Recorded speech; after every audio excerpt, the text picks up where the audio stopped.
My name is the chair of BAFTA's Learning, Inclusion and New Talent Committee. And I'm here with Gil Robertson, who's the head of AAFCA.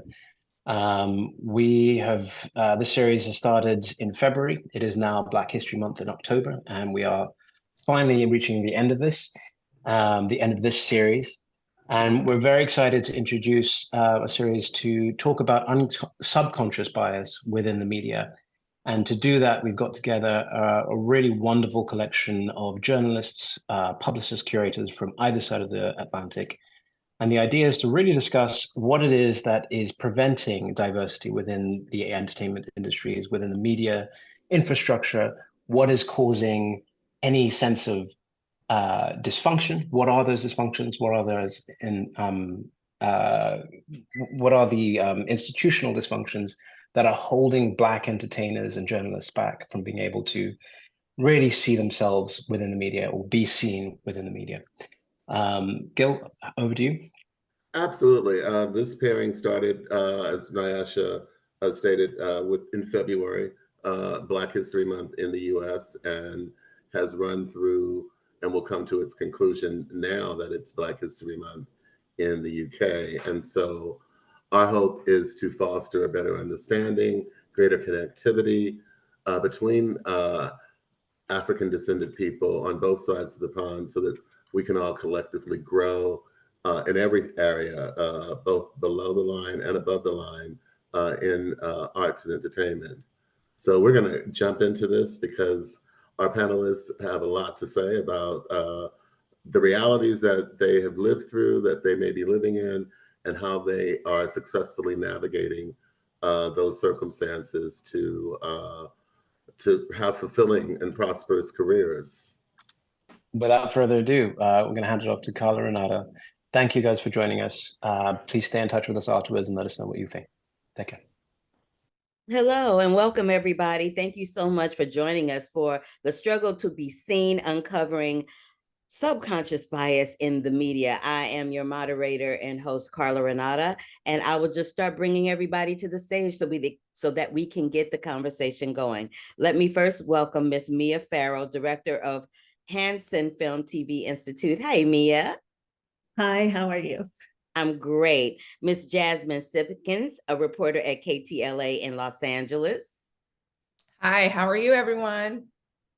Great. Hey, Jazz. Mr. Jamal Finkley, CEO of Black Tree Media. Hello, everybody. Thanks for having me.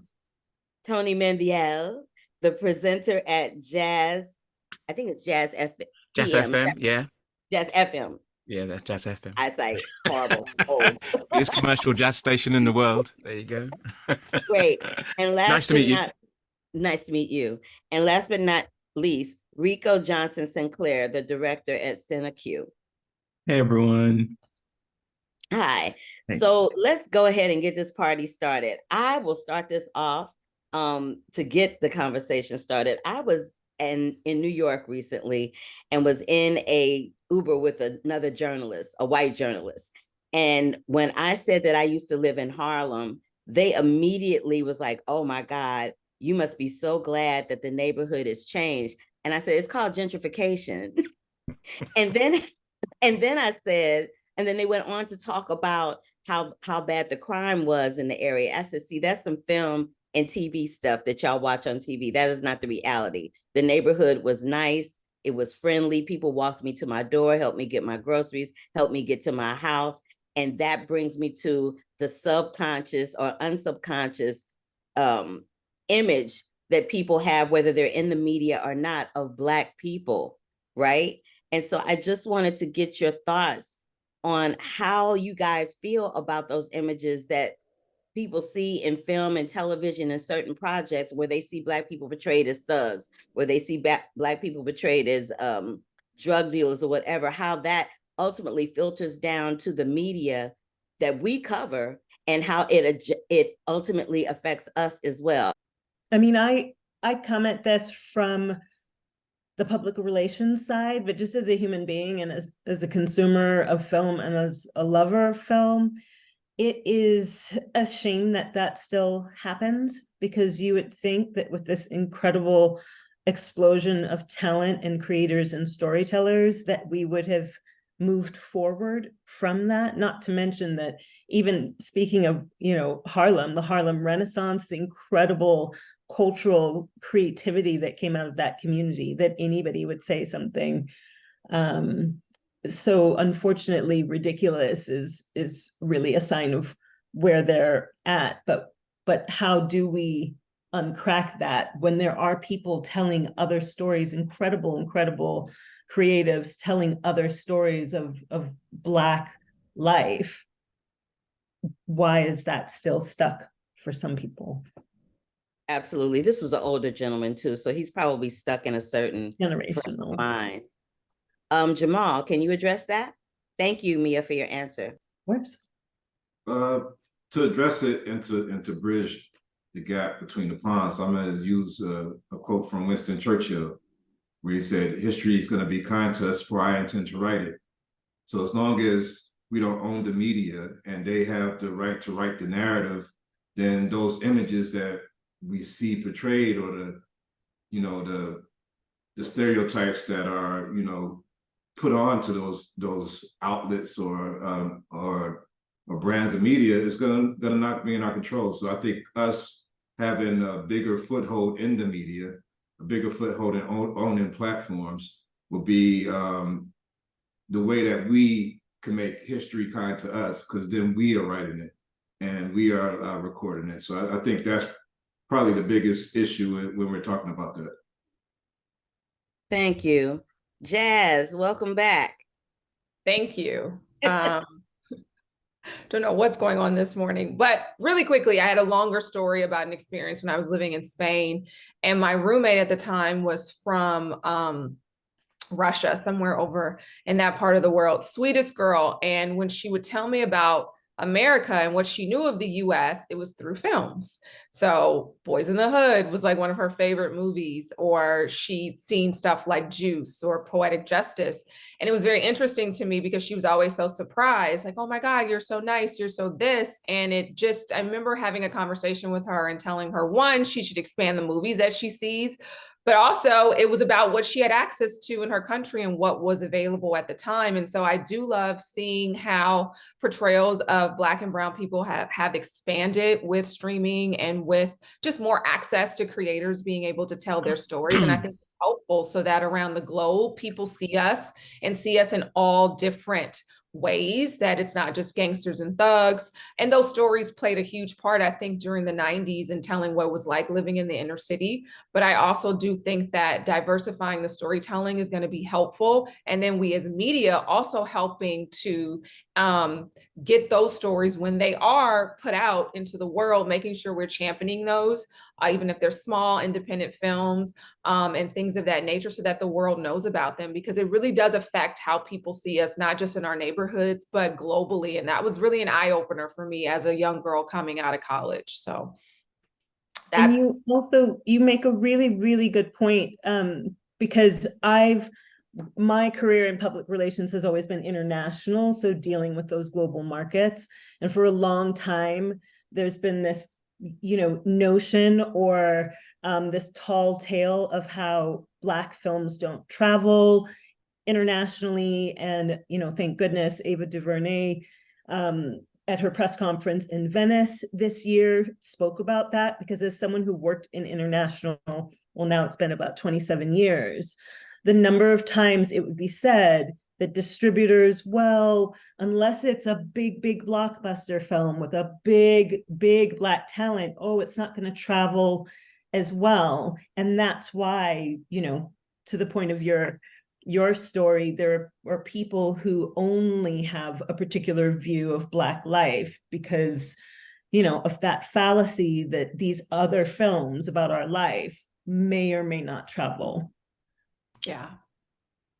I want to Rico and Tony to weigh in on that from across the pond, because, you know, I'm in America, so clearly my experience is very, very different than what happens over there. So if you guys could just weigh in from that perspective, that would be great. Let's start with Tony. I was going to say, Rico, you start, but okay, fair enough. I have one name. I have one name for you. It's Daniel Kaluuya. And the point I'm trying to make here is that, as Jamal said, it's about the narrative and who controls the narrative, who controls the platforms. And I watched a film at the weekend. It was some John Wayne film anyway, and it was about going to sea in ships and stuff. And it was set in, it was in the port in New Orleans. And there was there was a rolling eyeball African-American actor, and they obviously made him roll his eyeballs. And it actually made me feel physically sick watching that. And then I think where we are today with the narrative that with the platforms that affect, and the internet and so on and so forth, and independent companies where we can make our own content and control the narrative, and people can see that actors are doing some amazing thing. Writers, producers, you mentioned Ava. I can mention someone else. We mentioned Daniel, but also one of my heroes is Don Cheadle, because we love Don, not because of the parts he takes, but it's the parts he doesn't take, right? And you can go that across the board. But I think at the moment, for young talent, for me, it's Daniel. Rico? I think so. I come at things from a kind of inclusion industry perspective, but also as a QT BIPOC film programmer, so specifically queer, trans, and sex people of color. And I think about the rates in which queer Black men are made homeless or disenfranchised from their community, and a lot of the ways that we learn about our community is through the mainstream media. But when all of the depictions of queerness are through a white-centered gaze, we often learn like a very white-centered way of being, and how that affects the queer communities here in the UK. And so I feel that, I mean, we all know imagery is persuasive. I feel that there is responsibility that comes with imagery now and the screens industries. And I don't think that's being properly articulated to audiences. And so therefore all the power lies in programmers and the people in positions of power, which we all know are white and phenotypically white. So it's an endemic issue that threads throughout the industry, and obviously a film's success relies heavily on how it's marketed, how it's given to audiences, how it's celebrated, and that also impounds on its legacy. So how a film lives in the UK, how accessible it is after its release, is also down to press. Yeah, distribution. Great. I want Jamal to start off this conversation. We often talk about the struggle to be seen, and as someone who owns their own outlet and has done so for quite some time, what does that mean for you now as opposed to when you started Black Tree? Since I started Black Tree, that's been 25 years. And at one time, I was like the one Black guy on the carpet with the afro, and everybody, could kind of point me out. I'm so glad that new media has given the opportunity for us to expand and have more faces out there.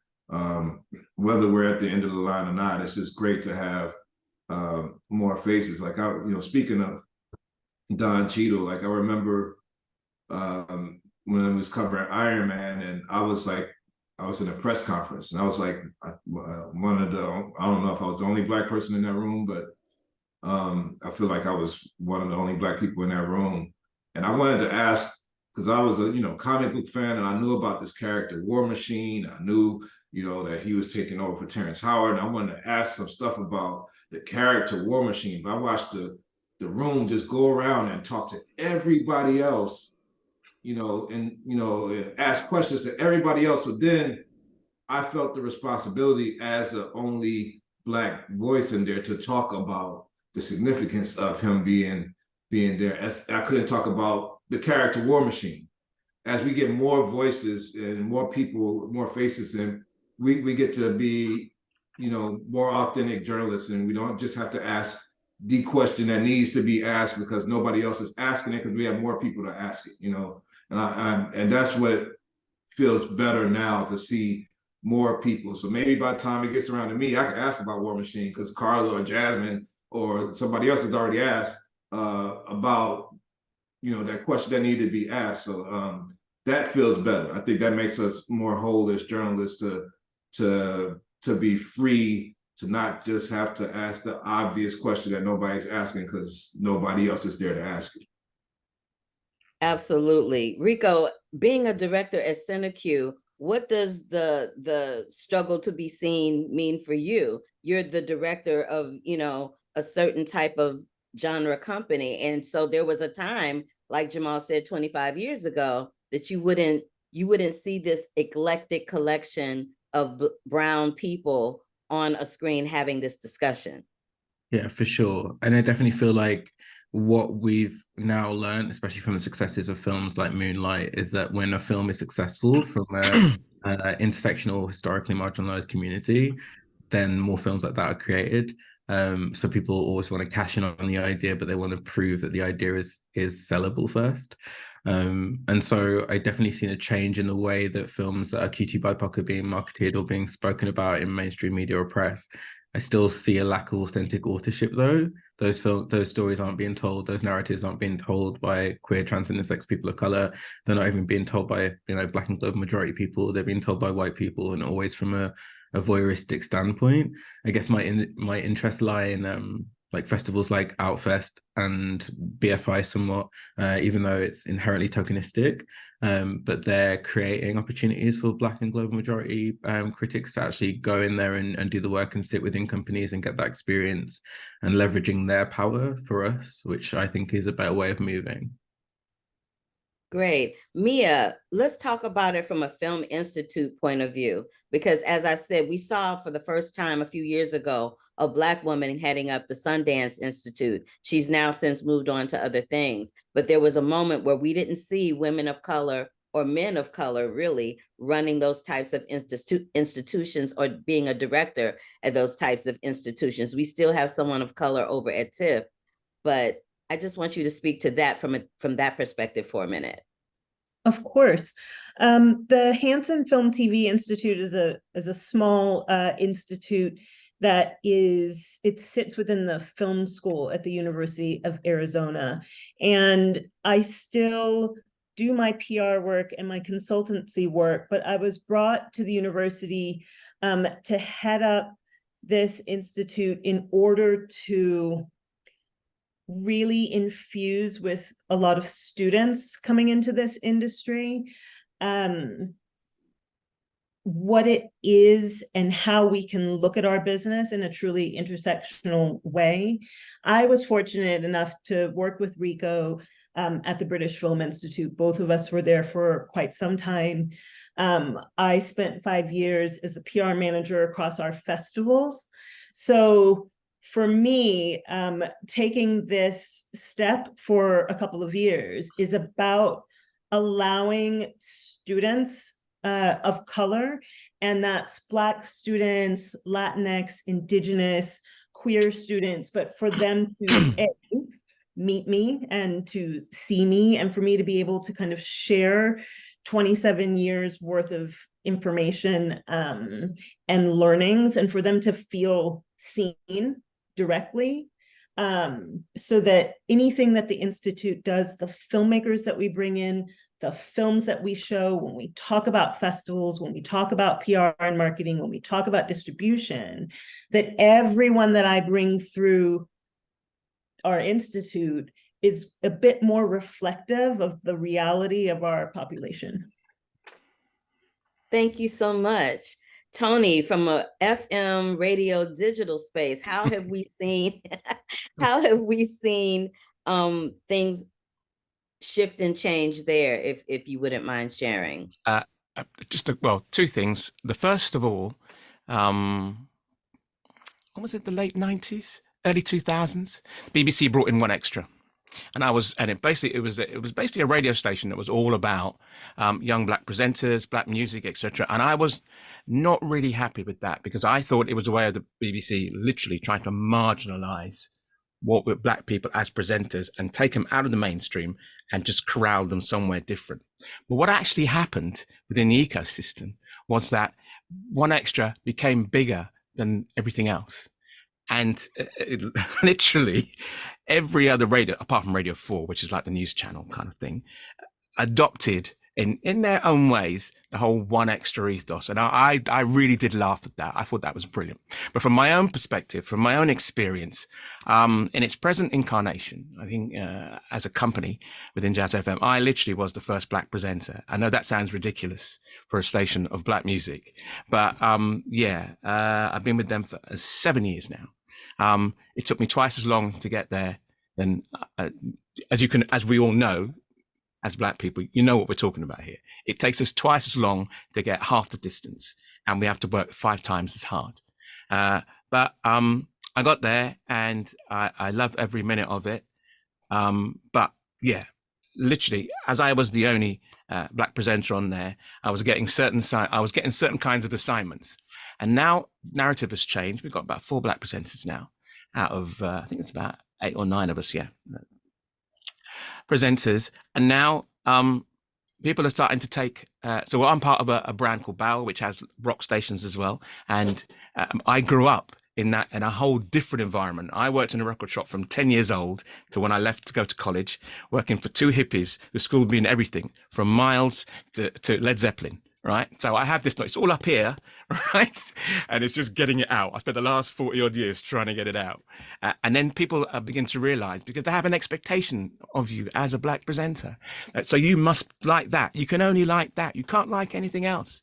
So it's about shifting people's perspectives. It's about shouting really loud, Carla, and that's what I love doing. Right, and I don't really care. I'm too old to worry about it now. And just enjoying that experience. And then if someone looks at me of color who's coming up as a young presenter or getting them through the door and looks at me, if that idiot can get away with that, then I can. Then I've done my job. Listen, we all know about shouting loud and proud. Every last single one of us at one point or another has been that Black person shouting loud and proud. Okay. I overstand. I overstand when you made that statement right there. Thank you. I appreciate that. Listen, you already know, as we like to say. I just want to close out this particular part of the discussion with Jasmine, who is now working in the network television space, you know, as a young, beautiful Black woman who is contributing to things that are not just skewed from a Black point of view. If you could just speak to that for a second, Jasmine, that would be great.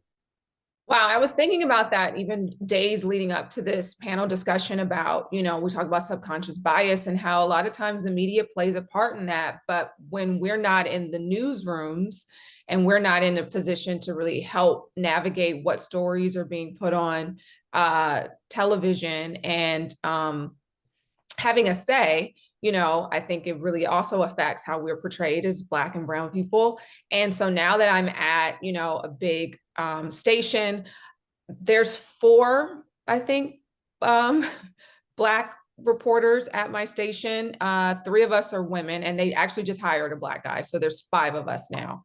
And that's not a lot, actually, considering the probably 100 or so on air talent that they have in various capacities.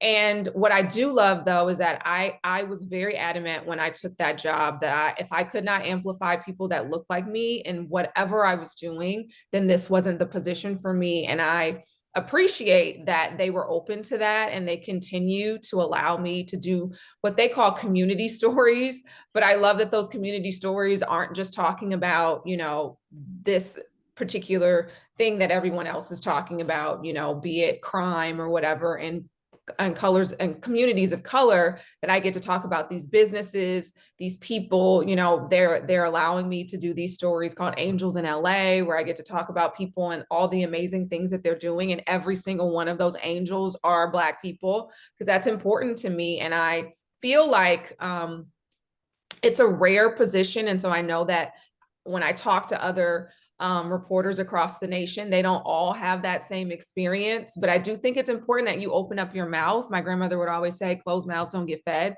And so I am making it a point now in any room that I walk in that I'm letting it be known that I am here for my people, for us, by us all the time. And doing that with the notion that if it doesn't work out, then this wasn't the position for me. Do you know what I mean? And, you know, you have to kind of stand on that conviction, because that's how we're going to be able to start changing minds and thoughts for people. One of the stories that I did actually got nominated for an Emmy. And I think that's huge, because now it sends a message to the higher ups, like, wow, okay, these kinds of stories can get us an Emmy nomination. And so it really made me feel proud, not just because of the work that I did, but because I did it because I knew and I felt that conviction from my ancestors that you have to constantly just stand on what you believe in and continue to champion people, even in rooms where you are the only person. And so my experience, I hope, inspires other people. And I love telling these kinds of stories so that other journalists across the nation at their stations can feel empowered to do the same thing. First of all, let me just give you snaps and claps for the Emmy nominations. Brilliant. My Yeah. goodness, I like that. my face hurts smiling for you. Okay, I'm Thank so you. excited. I'm probably more excited about it than you are. That's terrible, but great all at the same time. While you were speaking, I was thinking about this particular subject before we go to the questions. Oh, and let me just remind everyone watching, please put your questions in the Q&A. I can see them and I will get to them right after this question that I have. So I know that myself, Jazz, and Jamal have dealt with a certain type of struggle to be seen and an subconscious bias when it comes to access in the media regarding certain titles, certain talent. I just wanted to know, because Jasmine and Jamal have been doing this a little longer than I have, how do you feel in the last 25 years since you started, Jamal, how that has changed, how it has shifted? I know you spoke about the Iron Man junket with Robert Downey Jr., but moving forward, how has that shifted and changed? Has it grown? Is it the same? Do we think it's going to get better? And how can we change that moving forward? I'll start with Jamal first. I mean, really enough, at the beginning, it was definitely harder to get into those rooms, but it was, in a way, it was better. Like once you was in there, they just treated you like they had to treat everybody else. It's turned into like kind of like segregated opportunities to me now later on. I remember the first film journalist, the great Rod Stevenson, who's a legend here in America as far as working for the studios and breaking journalists like me into those rooms, you know, started giving me opportunities. And ironically enough, it was the last writer's strike where talent like Jamie Foxx and other people couldn't appear for movies like American Gangster and The Kingdom that was out years back. And she got me into those junkets, whereas online journalist at the time, nobody else was in that room as an online journalist. But because of the writer's strike and because they couldn't book them on TV slots, she was able to get me into those rooms, and I delivered the numbers. I did the interviews, got good reviews, and I stayed in those rooms. And at that time, every junket, you know, I'm going to the same places that my colleagues are going to. I'm interviewing the same people that my colleagues are going to. And then sometime down the line, the studios decided that they would go with some initiatives to hire target marketing agencies. And then through that, we just started getting kind of segregated opportunities. Here's the Black talent on this film. We're going to do a press day for them. While the rest of the journalists that I've been doing press with for all these years are going to do everybody. Or it turns into, hey, we gave you this, so we want to give this Black outlet this because you have to share the love. Whereas like my white colleagues never have to share the love.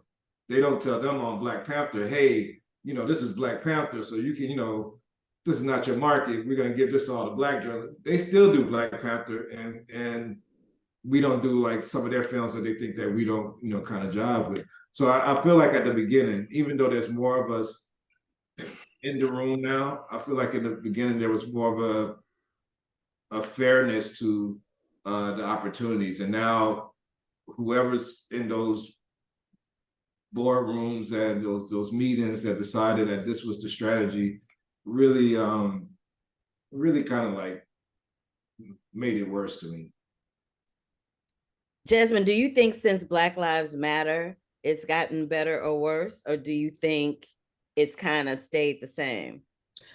I was really hopeful. Listen, Jamal and I definitely, because I've known him since I started in the business, and I was working for Kevin Frazier's site, Hip Hollywood, and Kevin's on Entertainment Tonight. He's, this huge entertainment correspondent, a legend in my eyes in terms of the work that he's done on national TV as a journalist. He starts this entertainment news platform to amplify Black people, movies specifically that he wasn't even seeing coming on Entertainment Tonight. I get hired and I'm working for him, and I'm thinking doors are going to open, like, oh my God, we're going to get all this access. And we were only really getting it because of Entertainment Tonight. And so then we've been, we complain, Gil knows, we'd send these letters, we'd have these meetings with the studios trying to get them to open doors. So when BLM happens, I'm like, okay, people are really now opening up their minds. We can have these thoughtful conversations where now you guys can see how important it is to really make sure that Black Lives Matter. And that means that the media matters and getting us into the rooms. And I would just say for a small window of time, I think things changed, but then they went away really fast. And if I'm being honest, I think people started to use COVID as an excuse, like, oh, well, the carpets are now smaller because we've got a distance, now we've got to have our 6 feet, or talent, they're doing shorter days because of the COVID, so I think they started to now use, the pandemic as an excuse for why they now could do smaller and shorter press days. And our access, in my opinion, has even gotten worse. And to Jamal's point, yes, there's more of us. There's a lot more online platforms, bloggers who are getting invited, but then that means that there's still only 3 slots. And so now you've got to divide that by 20 people, whereas before there were 3 slots for maybe 4 people. And so the short answer is no, it hasn't gotten better. And it's really disheartening, because you would have thought that something as major as what happened in 2020 would have really changed this system from the inside out. And I just think they put a quick Band-Aid on it and ripped it off as soon as they could. I see Mia, Rico, and Tony shaking your heads. I know y'all got something to say. Come on with it. Don't hold back now. Go on, Mia. That's right. I was just going to jump in because, as Rico knows, this is something where I was really shouting loud and proud and being respectfully outspoken about it, because we certainly have this issue in the UK. Really, to both Jamal and Jasmine's points. Number one, yes, the COVID excuse and suddenly smaller carpets, and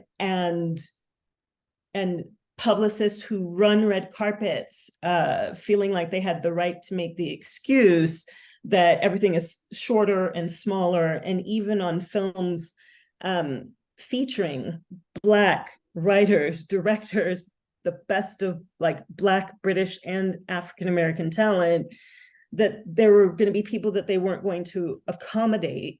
And I think that those excuses, we need to continue to speak up, because it doesn't change. Obviously, we are being respectful. We're not trying to make enemies, but it doesn't go beyond being performative if we don't say, I'm really sorry, that is just not good enough. And the village that we need with us is that the talent, the distributors, the festivals that are going to be presenting these works and having these carpets, that they also speak up. If you're an agent, a manager, a publicist, and you have, and it shouldn't just be Black talent, I mean, it should be something that everyone cares about, and you have gotten out of the car with your talent, and it is a red carpet, and there aren't that many Black people, there aren't that many brown people in the carpet, you need to be pulling someone's jacket. I get that we have a job to do, people need to be inside, they need to get on the stage for an intro, but the more that people don't say anything, then it does make that BLM moment, just a Band-Aid. It was performative. Everyone got on social media, but it isn't supposed to get worse. It's supposed to get better, and people need to feel like they can be empowered to advocate for having more of those journalists in the room. Because to Jamal's point, look, you let folks in the room, they're professional, they're awesome, they can bring the numbers. You cannot continue to make the excuse, well, you know, we have limited spaces and we need to make sure that the biggest, you know, the highest readerships and the highest viewer numbers, you know, all of the different excuses that people make. You let people in the room, we show you who we are and how incredible we are, and we do the business. And that's how we do it. There just needs to be more collaboration, less excuses. I heard that. Rico and Tony, you guys want to weigh in? So you guys are spoiled in the US. You may not agree with that statement because you have an economies of scale here. There's a lot more black people in the US than there are in the UK. So we have a lot less to rely on to make sure that things push forward. After BLM and George Floyd, yeah, there was a lot of noise. There was a lot of things said, a lot of things done, talking about allies, etc. But that kind of died off fairly quickly. But the one thing I think it did do in the UK, I can't speak for the US, is that there seemed to be a proliferation of young people who decided that they were going to go and do stuff. Now, within radio, it's very different because all you need is a microphone and what's going on up here and your knowledge. You don't need a film crew. You don't need a sound man. You don't need... So there's all these kids going off and doing amazing stuff who have now got their production companies and they're getting their stuff on independent radio and doing really, really well. So the future's quite bright. I'm actually on for the ARIAs, which is like our Oscars. I am a judge on that and on the audio awards, production awards as well. And I literally, when I go to some of the junkets, I literally am the only black face there, apart from people serving the canapes, right? And for me, it is all about people can't be what they don't see. And as long as I can encourage other young broadcasters, like I said before, to come forward and do their stuff, I don't think it's going to change anytime soon. I just think a lot more of the youngsters I'm seeing now are a lot more empowered. And that's a good thing to come out of it. I think we have to be optimistic if we can, but there's still a hell of a lot of work to do. Mm-hmm. Rico, bring up the rear, baby. So I think, coming from a perspective of, so I was previously race equality lead of the British Film Institute, and now I'm co-director of AAFCA, which is the Anti-Racist Task Force for European Film. And I think what it comes down to for me is like the difference between reform and revolution. I think that what we try and build in the UK is this idea of reform. We can change the system, we can make it better. And after consistent years of trying to do that, and the period after Black Lives Matter, the resurgence of Black Lives Matter and the murder of George Floyd, proving that actually anything we try and do is regressed immediately once there isn't public pressure. Like, my argument is more for like not reform, revolution, than it is for reform. And I also feel like that's evident in the language that we use, right? So we're talking about like, you know, subconscious bias, unconscious bias. And actually the realities of that are, there are two forms of power, the soft power and hard power. Soft power is social, whereas hard power is hierarchical. It's about your role and where you are in an organization. And the conversations we're having are about subconscious bias, unconscious bias, when actually when it's consciously made aware of you, it stops becoming that. But we're still using that word because that word makes white and phenotypically white people feel better about talking about race, feel like less like they're the fault, they're the problem, right? And so even in the ways that we talk in our communities and we do this work inside the industry, we're still centering whiteness, we're still centering the comfort of whiteness. And in a world that was reaching more towards justice, reaching more towards equity, we wouldn't be doing that because we'd understand that, you know, over 75% of the population is Black and global majority. White people only make up 25% of the global population. So why is that centered? So yeah, so many feelings about this, but ultimately, no, it hasn't changed. All right, you're about to get more in your feelings because here comes a question that is going to expound upon it even more. So in the chat, we have a question where it says, can we create opportunities for American journalists like Jasmine and Jamal to work directly with personal talent reps to ensure they have access to talent, therefore not relying on studios and networks. Can you guys speak to situations where you may have tried to do that and what happened? Definitely. I mean, there's definitely personal reps that I've always had a relationship with, like, you know, Chelsea Hetrick with Oprah. So like every time Oprah's there, like, you know, Chelsea kind of directs her to me. The late great Chad Boseman had a white PR rep, but she was always, she knew that we had that relationship, and all the time she would find me on the carpet. Denzel would find, you know, his, so there's reps that I've definitely beaten. Those, for those people that are young journalists that want to get into this field, your relationships with PR is essential to your access, not to the talent. You know, you can know Will Smith personally all the time you want, and you'll still get skipped on the carpet. But if you really know who his PR person is and can facilitate that relationship, that gets you that access. So yeah, that's definitely been part of the formula. But it's sometimes not even being able to be on that carpet, to be in that space, to be at that junket, that sometimes isn't like the responsibility of the talent rep as much as it is the studio apparatus that's going on. And something, you know, you don't want to just, you know, have to always have your hand up, or always have to go in and around to get access to stuff that, you know, you should get access to. You know, and in 2010, I was getting 20 million YouTube views a month, and still was begging for access from the studios because they couldn't figure out why I needed to get there above somebody that I'm not even going to mention. But, you know, so it's not always that, but that definitely is an important point that you brought up in the Q&A, and it is something that we do try to do. We do try to make those relationships, and we share them. Like a lot of times, Jasmine or Carla, anybody would, like, you know, hit me up and say, you know, do you know this person's publicist? Or sometimes I would hit, you know, Gil up to figure out who's over here or whatever. Like, we always try to do that in and around to find out who we could find that could help us get those personal connections, and that's definitely important. Go ahead, Jasmine.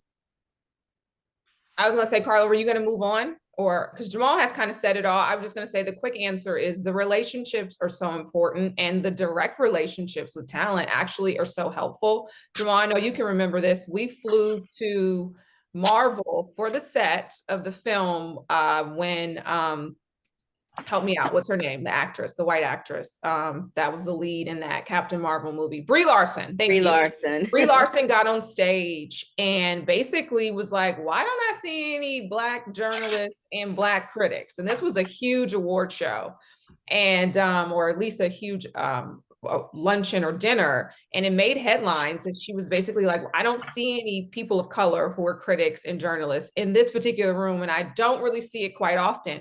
And so it made the studio create a whole day. You know, I don't even think they probably were doing this. Disney wasn't doing it for Captain Marvel, but they decided to have a whole press day and flew us to the actual set in Louisiana. And we got to have time with her, Samuel L. Jackson. Now, mind you, it was probably a very multicultural cast that was in that film, but they probably weren't going to do something like this had she not made headlines. And so my point is that the talent has so much power. And so making sure that you have good relationships with their reps, yes, is key. But I've noticed too that when talent likes you and then they see that, Tyrese is another example. He also, you know, made sure that Universal invited Black people to these junkets for the Fast movies. He was like, I've been in these 5 times and I don't really see no Black folks. Where y'all at? And so when Tyrese has a movie, I'll DM him or text him. Now I have his information and be like, hey, you know, you got a film coming up. Just letting you know, nobody's reached out to me yet. And, you know, so it does help to have those relationships. And it's a political system because sometimes it doesn't always you kind of can rub people the wrong way if they know that you're doing that. But at the end of the day, sometimes it's what's necessary. Carla, I know you have a great relationship with Cynthia Erivo. I remember you had to be up in her DMs just Listen, to make I was just about just to be like, hey girl, I'd love to interview you. And sometimes when they know that, you know, Kevin Hart, I ran into him and he was like, I haven't seen you in a while. I said, that's because they're not inviting me. And trust and believe that changed. Next thing he had going on a Tubi film or something, it was like, hey Jasmine, do you want a slot? So it's kind of the hustle that we as Black press have to have, that I trust me, no one else is having to do all of this. We're having to be in people's DMs and have these relationships with any and everybody just to make sure that we get access, that other people that are doing the same thing that we're doing, but just don't have the same skin color, are not having to do. It's very easy for them. And trust me, now that I'm in an institution that's a white, you know, media, they get invited to everything. Stuff's always coming through. Oh, this is happening. This is happening. I was like, I didn't even know that was going on. So it unfortunately is the system. And my hope is these kind of conversations, little by little, chip away at it.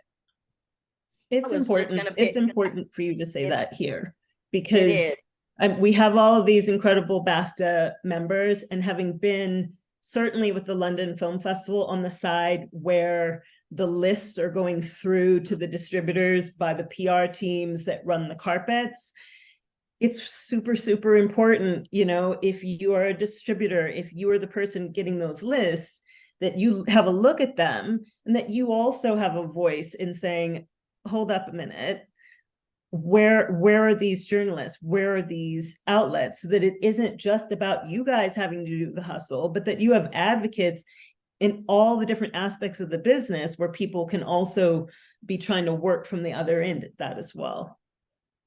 Yeah, I just wanted to piggyback on what Jamal and Jasmine said. That Cynthia Erivo situation was interesting, because I had DM'd her to say congratulations on the project. And she was like, am I going to see you tomorrow? And I was like, what's tomorrow? And she was like, the junket. I'm like, oh, I wasn't invited. And then 10 minutes later, I got an invite because she called somebody and made it happen. And then Jamal and I were privy to a situation. Remember this? Where Sterling K. Brown's publicist and his studio had a round table with us at the studio to discuss a lot of different things. But Jamal was like, so dude, and he addressed him directly in the room, as someone addressed him directly in the room during an award show one time.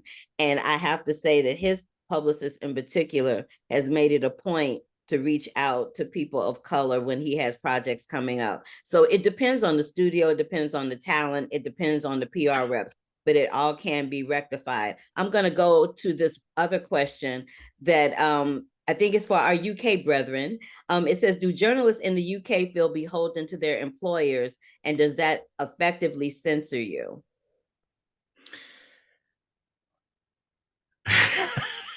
What a question. Not a laugh, not a chuckle. Want to be in work tomorrow? Yeah, there's a certain amount of that. So even though people will say it's not, and you may feel there's not, but there's a certain amount of that, and it's unwritten, and it's always going on in the background. But irrespective of whether it's going on with somewhere else, it's in the back of my mind. So these are things that you always think about, and I work on a major commercial jazz station for a major company with multiple brands, who have allowed me to do other stuff on other brands, which I'm really grateful for. But yeah, it's something that you shouldn't really try not to think about. Going back to our previous question about the hustle, that's something I'm very much aware of. A friend of mine, a white friend of mine, broke my heart a few years ago. I've known him for a very long time, and he described me as a hustler. And he described me as that because I wasn't getting anything from record companies or from publicists. And I made sure I knocked on a lot of doors. And so that helped to move it forward to get into the position where I am now. And then I can, as my mum said, whatever door you go through, make sure you hold it open for everyone else, please. And that is my motivation more than anything else. But yeah, to the question at hand, yes, that's something that you do think about. That's something that's not overt, that's something we as Black people, and I was a man of a certain age, as I am, that's something that I've learned for a lot of years, and your personal radar picks up on it. And it's how you face that. It's how you have the courage to go to somebody and think, well, no, I'm not doing that. I'd like to do this. And if you're not letting me do this, you need to tell me why. And that's the best way you can approach it. As long as you, I think, can look at yourself in the mirror at night and think, yeah, I shouldn't be doing this. I should be doing something else. That's my cool. Mia, there's a question specifically for you. The BFI recently launched a campaign to nurture Black entertainment journalists for this year's BFI Film Festival in conjunction with DDA Publicity. Could you provide some insight on this collaboration? Wow, that's a loaded question. That's somebody who knows some things.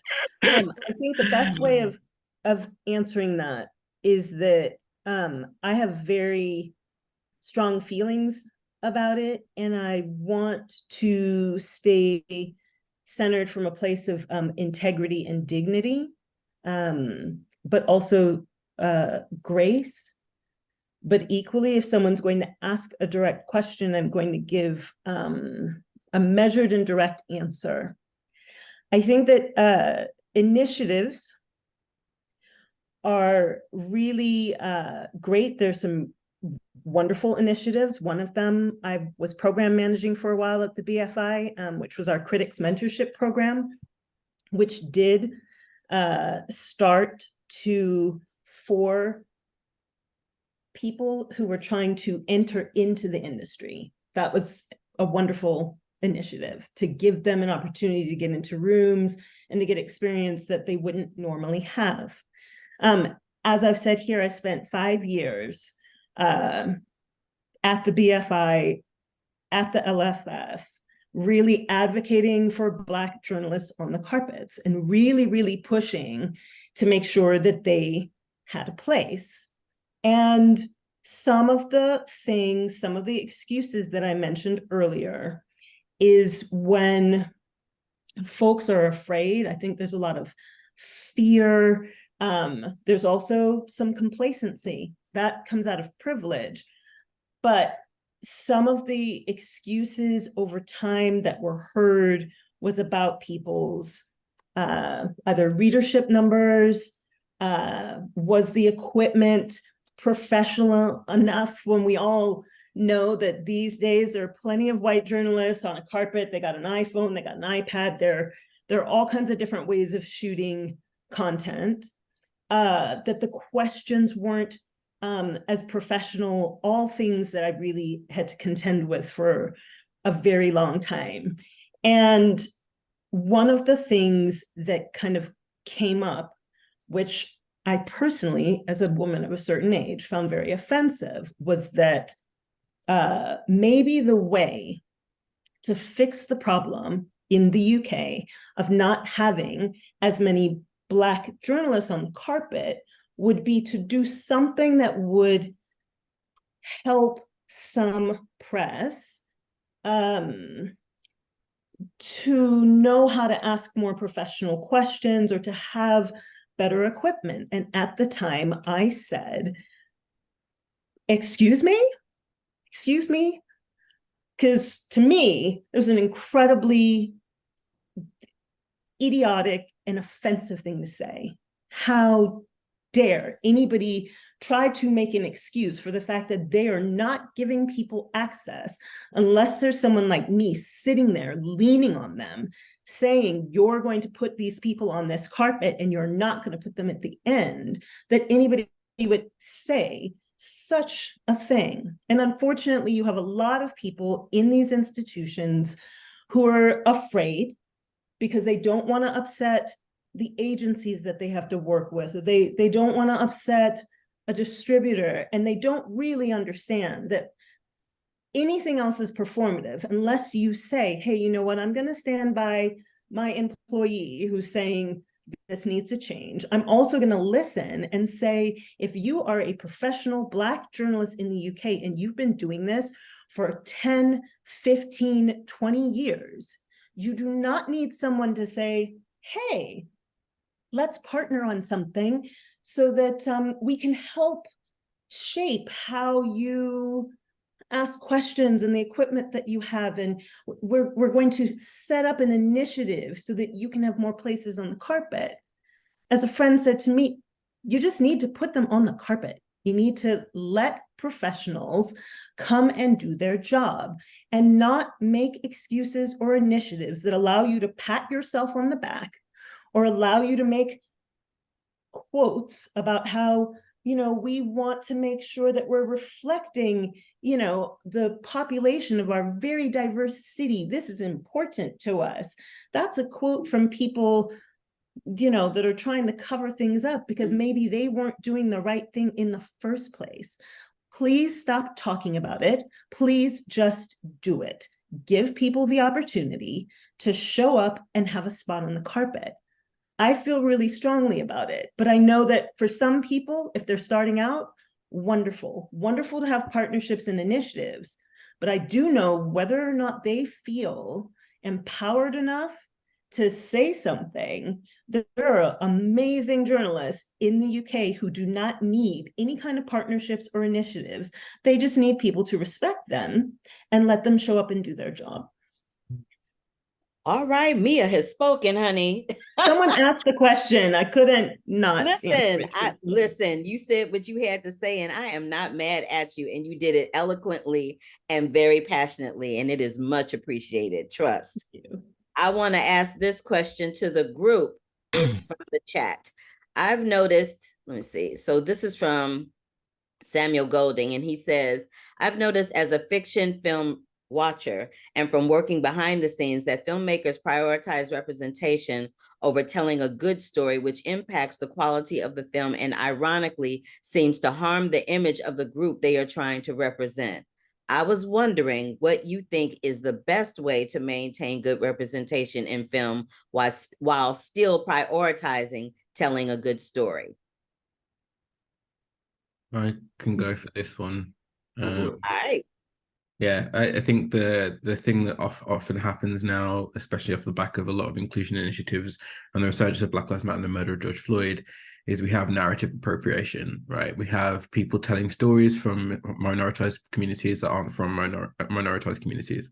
And that means that they're often doing it because they think they'll get more public funding that way, or they think there's, especially in the UK where we have the BFI diversity standards, which means that you have to have a certain amount of diversity in your film to get BFI awarded funds. That means people are tokenistically throwing in historically marginalized people at the last minute just to pass the application process. So the best way I think to embed stories is for those stories to be held by us or held authentically. And if you are casting Black and brown people, Black people, or historically marginalized people generally, go back over the script and make sure that the story reflects the life experience of that person. But as this industry, I think we also need to recognize two things that we often forget. The audience is king. All of the profits that come into the industry are from audiences, they're from ticket sales. So ultimately the audience dictates what is good and what isn't. And the other thing is we have to understand that film is really powerful, persuasive, and we have to understand that, as an industry, we shape the minds of young people, we shape the minds of our audiences. So we also have to be conscious about the way that we do things. Sometimes the business of inclusion only exists to remunerate itself. Often people will have inclusion divisions in their organization, but it's just to capitalize on more money from historically marginalized people inside their organizations. There's a commercial argument for something and there's a social argument for something. The social argument for inclusion is that we should all be better people. We should all want to be a better society. The commercial argument for inclusion is there's £2 billion of untapped resources from the Black community alone. And a lot of organizations are only going for the commercial side. So obviously things are going to look tokenistic. All right, Rico, you broke that all the way down. Go ahead, Jamal. First, I agree with what Rico said, economically and the audience for sure. But also, I think the questionaire's question is kind of his own fiction. Marvel, 69% of Marvel characters are white. 74% of DC characters are white. So what is this diversification that's hurting the brand, that there should be 100%? That having, you know, just a 31% of a diverse characters is harming the brand in some form? I mean, it's still 69% of your characters. I mean, I don't understand where all this pushback comes from. I mean, 100% of the Disney princesses used to be white. So I mean, when there's one, and now is, so that's one thing. On the other side, as storytellers, I don't have a problem with saying we could make our own brands of stories. We could go down our own paths of stories, that we don't have to put our diversity into these stories that was already made. And we have so many stories that we can tell. We could tell about, you know, Sanjata and Mansa Musa and all these great African kings, and we can have our own brands. But I don't think having a international brand and having it to be 69% white when the world isn't 69% white is something that you could say, oh, well, that little diversity that came in is hurting the brand. And I think that is fiction. I think the box office numbers for when Netflix, the rise of Netflix began with their diversity. When they started doing the Orange is the New Black and doing all, you start seeing all these characters, and Netflix value went way up because people started being able to see their own self in different shows and characters. And I think that's what became attractive. As to the theory that, you know, oh, we just got to keep this all one, that is a dying theory. I mean, you could die on that hill if you want to, but you're going to lose money if you think that that's all that the world, that's getting more and more diverse, just wants to see one thing. Represent more of the world, you get represented more of the people that want to pay for it. And that's all I got to say about it. Well, all righty then. And you have spoken. Can I add to that at all? Yes, of course. I didn't like that question. I'll be honest with you. And I'll tell you why I didn't like that question. Because the question is trying to put it on us if people make bad films with lots of great representation. It's down, we want good stories and we want good representation as well. And so if you have bad stories and lots of representation, that isn't on us. And we should push for those good stories and good representation. I should make diverse programming. I love blind casting. I love what Ava's done with Bridgerton, with Princess Charlotte. It's great storytelling. And it's very diverse. End of. Well, all right, Tony. Like, okay. Tony, Rico, and you know where I'm coming like, from. We're not having it, and this is how it goes. I'm not having it. I'm not having it. You've got a question like that, and you're putting that on us for people who make bad films but great representation, and trying to make out there's a lot of tokenism. Well, it does happen, but that's not on us. It's the people who make those films, which, as Jamal has pointed out, is about people, or so not Jamal, sorry, pointed out, is is ways of making cash. So that's it, or getting funding. Listen, the business is built on dollars, plain and simple. There you go. It's everybody's attempt to make money at whatever means they find necessary. Yeah. I mean, that's just what it is. It's always been that way since the beginning of time. There's another question from Tracy. She wants to know, or he, Tracy could be a girl or a guy, don't know which one it is. Can you talk a little bit about groups such as Black Journalist Forums and groups that can support and push those doors?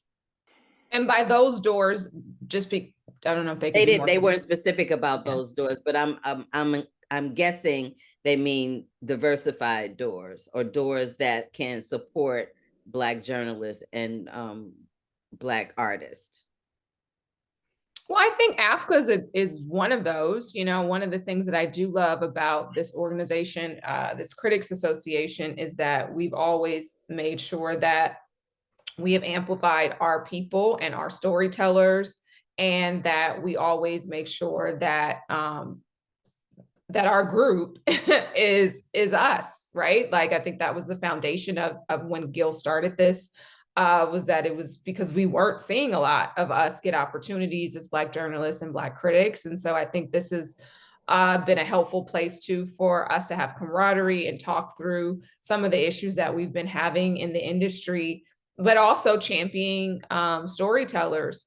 And I think, to the question previously, I think it's all about having more of those kinds of storytellers. You know, you can always tell when somebody's making chicken and it's not seasoning, because it's probably somebody with no seasoning making the chicken. And so, and Black people, and I can only speak for us, we are real quick to point it out, and we'll get on Twitter. And so I don't think that people should be surprised when certain projects are getting dragged, or when there's conversations and there's hashtags on social media. It's so see-through, and we can tell, we know when we're just being fed something just to appease us, because it doesn't have the soul and the flavor that we're accustomed to. And I think as critics, it's really important for us to call it out, say what it is. Every review doesn't have to be good. You know, I'm becoming more and more vocal too about being like, nah, this wasn't it.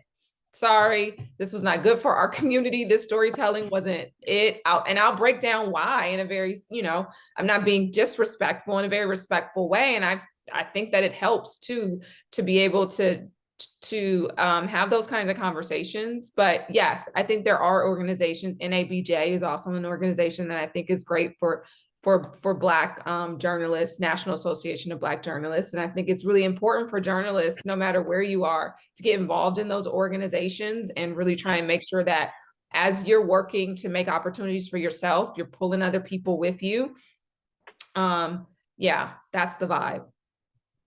So I asked Tracy to clarify this question a little better for us. And she said that she thinks because she thinks the studios don't know where to look. I'll take that answer. Tracy, they know where to look. It's just whether or not they choose to look there is the problem. Mm-hmm. It's not that they don't know where to look, it's whether or not they choose to look there, right? And sometimes they'll reach out, and if they don't get a certain quorum from the specific organization, then they'll be like, oh, well, we can only have 2 or 3. Oh, well, we can only have so many people. Oh, sorry, we can't accommodate AAFCA or BAFTA today. You know what I mean? So it just, they know. Don't think they don't know. They do know. So if anybody else got anything to add to that, knock yourself out. In the UK, we have Black-led organizations like the British Blacklist, but like we also live in a country where one of the most read newspapers has been ghostwriting for Black people in order to perpetuate racist narratives. So like yeah that's where we are in the UK. So there's another organization called We Are Black Journals, which I see doing good work on social media. So there's a few. It's going to look for them, but it's you have to go and look. You have to go and do the work. And people will make the excuse that, we can't fill this auditorium with Black people because we can't find them. They don't come down here. You're not doing the work, because there are organizations that will do that. One I will call out specifically is Jazz Refreshed, who are like an independent jazz organization that will fill the Royal Festival Hall in no time, because they go out and do the work. They find a diverse audience. So, and because they're always being hit with the excuse, we can't find the audience. So yeah, it's about, waking up, doing the work, please. Can you expound upon that, Rico, a little bit? Sure. Do you mean the Sun journalists? Yes. So the Sun, which is one of the, I want to say bigger, it's a right-wing newspaper, has been using Black women specifically that work for their paper. So some white person writes a news article and it's racist, and then they add the Black women as the ghostwriter to make it look like it was written by the Black women. So therefore it becomes more legitimized. Yeah. It's terrible. Wow. It's terrible. Horrible. Yeah. To demonize Black people, or to demonize certain events like the Notting Hill Carnival and so on. Yeah. And so forth. That was a specific story. That was a specific story.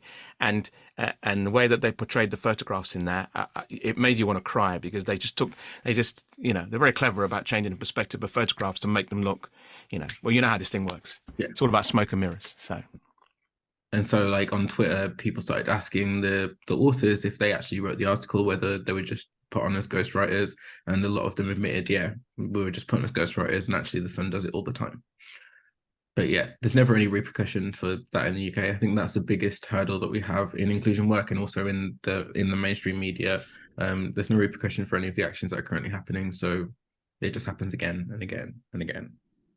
It's the same here, though. We have the same thing here. It's just covered up a little more craftily, for lack of a better way of saying it. Which is a surprise, because that the UK is pretty, like, the UK is known for working just below the surface and being a little bit more crafty, but it's getting more and more apparent over the last couple of years. So yeah, it brings me to this. So moving forward and closing out the discussion, what do we think can be a way to rectify the dysfunction, rectify the subconscious bias that we have seen, that all of us have seen, heard, and experienced along the way? What can we individually do and suggest collectively to be done to have it be better moving forward? And I know in asking that question that it's not an easy fix and that it's not an easy answer. And even though we make a suggestion here on this platform, doesn't necessarily mean it's going to happen, but it's a start. Definitely organizations like our critic organization, AAFCA, could continue to will influence with the studios to make sure that there's participation of their members at a certain percentage of their junkets and press opportunities. That will move the needle a little bit. More than that, we need representation in those places, which is part of the problem with the target marketing agencies. And I love all these young publicists that end up moving into Apple TV and Netflix and everywhere else, but not having those people in the room at the studio from the beginning, I think it's like a disservice to us, to where they feel like they have to go outside to have somebody to talk to our community because they don't have anybody in there to do it. Now they're saying it's just like workload stuff that they're doing, but I mean, that's what it was made out of. Like, we have to have this agency talk to the Black people to get the Black journalists to have these 3 slots. And I think those people should be in the studio from the beginning. And then we can have those relationships with those people in the studio, because what happens is our colleagues have direct relationships with the studio, and we have relationships with an agency that has a high turnover every year, and we're not building any year-long relationships where people know that what we're bringing. We have to always reintroduce ourselves, and they're not thinking about us when they're thinking about opportunities, because it's always new for them. So I think part of those things is just getting more of the people that's watching this forum to go into public relations, to go into marketing, to go into, try to be in the C-suite and stuff, and get into these places that we need to be in, because it's not just us asking the questions that makes this machine move. It's people like Gail Robertson that had the foresight to have like a critics organization, where we was like, it was a deficit of us as people of color and critics in these spaces. But with his organization, we've been able to grow those number of critics that are in even more organizations. I know, Carla, you're in this organization, you're a board member in another critics organization. So it's like, all these things make a difference. And I think it's just getting more of us in more places so that we can make more of those decisions, or help facilitate more of those decisions. Yeah. And I think it starts to, taking it even a step back. I've been talking at some of the high schools to junior high school kids, and you'd be surprised, some of them don't even know all the careers that go into movie magic, right? Like, they just think it's the actor or the artist, the musician, or, they want to be Beyonce, or they want to be, Halle Berry, and they don't know that there's so many other aspects that go into it. And I love seeing eyes light up, knowing that there's so many other ways that they can get involved in the movie magic and TV magic behind the scenes, and how much influence they can have writing and being producers. And so I think also, us with people with this knowledge, funneling it down to the youth as much, and giving back, reaching back to them, I think is really, really helpful. And then keeping these kind of conversations going, because to Jamal's point, if there's no representation, and it doesn't even matter if it's just in the marketing rooms, if they're not even in the rooms when the development or conversations are happening about what projects they're buying, then that also is not going to help, you know, in terms of wiping away the subconscious bias, because if all we're seeing is the same kind of narrative about our people and about our cultures, then it just is the same, you know, hamster wheel over and over again. So the diversification of the storytelling has to happen, but I don't think it's us not pitching those kinds of projects. It's who's on the receiving end to say, oh, this is worthy enough to be bought and put on air. And that's something that's got to change. Absolutely. I remember I pitched a project to an Oscar-winning actress and her production company to be made. And when I pitched it, they didn't, because they didn't see Black families the way that I was pitching this Black family to be betrayed. They didn't want to do it because they were like, you know, that might be better suited for you to do someplace else. So again, it goes back to the gaze that people are used to, the gaze that people and the lens that they're used to looking through, that makes them make the decisions and makes them make the comments and everything that they eventually make regarding Black and brown people in this space. Does anyone else have anything else to add to that particular question? Go ahead, Rico. Yeah, to your point, I think that we need to question and really interrogate what makes a good film. As a programmer, someone exists in programming and relies on PR and on press to really sell a festival or to sell a specific film. A lot of what programmers program for is this romanticized idea of old Hollywood or older films that are usually racist, sexist, homophobic. And so we really need to kind of have a discussion about like how we center what is good versus how we center what is bad, because that ultimately dictates how much a film is praised or not. And we exist in an industry where, you know, the camera wasn't even made for Black skin. So like we have to really interrogate the history of this industry. And then also going back to like, sorry, what I said earlier around like soft power versus hard power, soft power being social, which we do have as a community. The Black community especially utilizes our soft power because socially we build a network and we get people in through the back door and we have strong interpersonal networks, but we rarely have the hierarchical power because we're not given the opportunities at the top of the ladder. And how that really relates to our journeys in this industry and where our trajectories in this industry.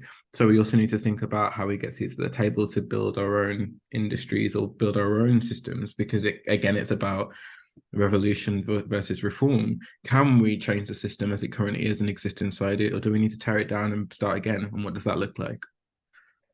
Which is a really good point, because having worked at a studio at a time where there weren't that many of us, and certainly not as VPs in theatrical, it is an issue, because it's one thing to see diversity in our industry and for people to be in the office, kind of to what Jamal was pointing to, but not necessarily in the leadership position that makes those kinds of decisions. But I think, you know, obviously conversations like this are really, really important in terms of how we move this forward, because we can't be afraid to have difficult conversations respectfully with each other. We have to advocate for each other. We have to speak up for each other.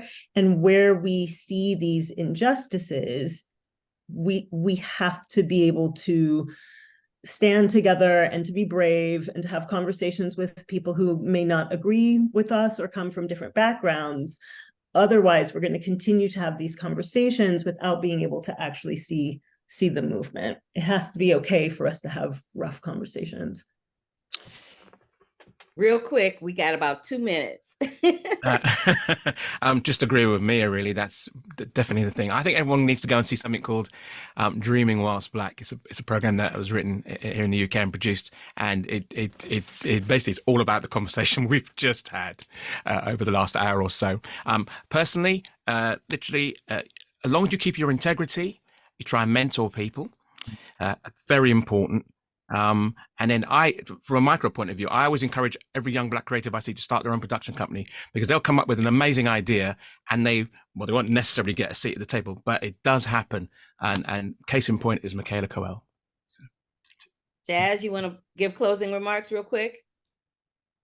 I think we've all said it all. I think it's really just about making sure that we keep these kinds of conversations going. I think to me, it's point not being afraid, and and I know that's easier said than done, but the more you're working in this business, the more you start to feel empowered and not so much like your representative has to be at the forefront, and that you become more comfortable with owning, who you are and speaking up, and speaking truth to power. So, yeah, that would be my advice for anyone young who's a journalist or creative who goes into these rooms and they don't see themselves. Just know that,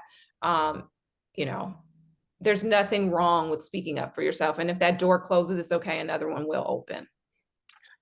I concur with all of my colleagues, and this has been such a great, insightful, wonderful conversation. I want to thank once again Mia Farrow, Jasmine Simpkins, Tony Minviel, Rico Johnson Sinclair, and Jamal Finkley. I have been your host and moderator, Carla Renata. Thank you so much for joining us. Thank you, Carla. And have a great, wonderful day. Thank you. Thank you. Happy birthday. I saw those balloons pop up. Jamal, what's going on there?